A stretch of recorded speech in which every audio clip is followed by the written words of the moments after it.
You search for how to create content approval workflows in Zapier. That's what I'm building right now. So open your browser and go to zapier.com, sign in and wait for the dashboard to load completely.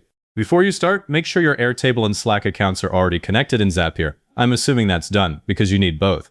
Click the Create button in the upper left and choose Zaps. The Zap editor opens up. Click the trigger step, it's the first block.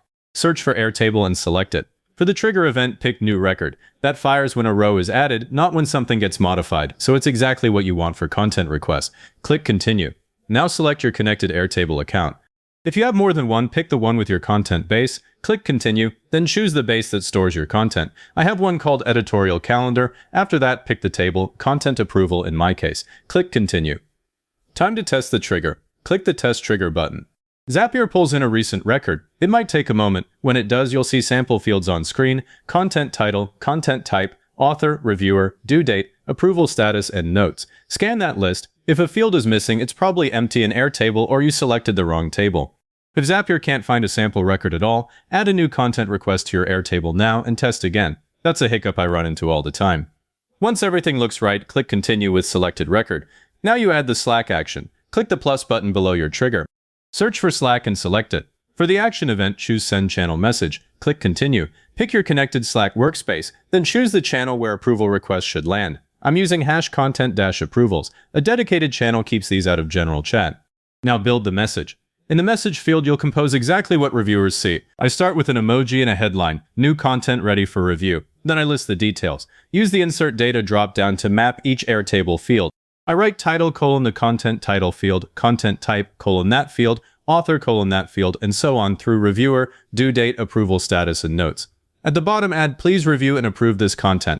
I always put an extra line break between each field so it's scannable, not a wall of text. And I see people leave placeholders like curly brace, content title, curly brace in the live message, so double check that every map field resolved to actual data in the preview.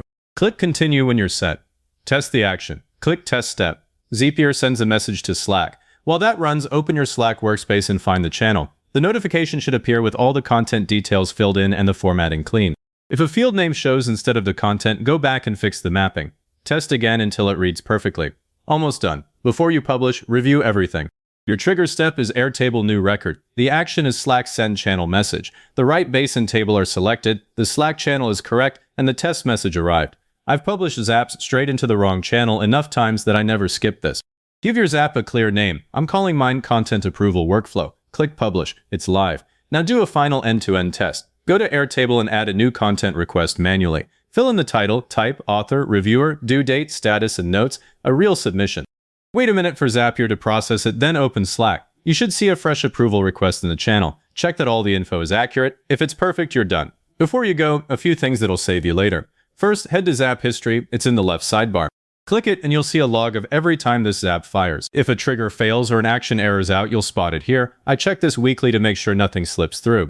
Second, if you ever need to update the Slack message, maybe you add a new field in Airtable, just go back to the Zap, open the Slack action, and insert the new field into the message template. It updates all future notifications immediately. And if your team starts producing a lot of content, keep an eye on your task usage. That's under settings because each notification chews through your monthly limit. It's the kind of thing that sneaks up on you. If this walkthrough saved you time, hit like and subscribe.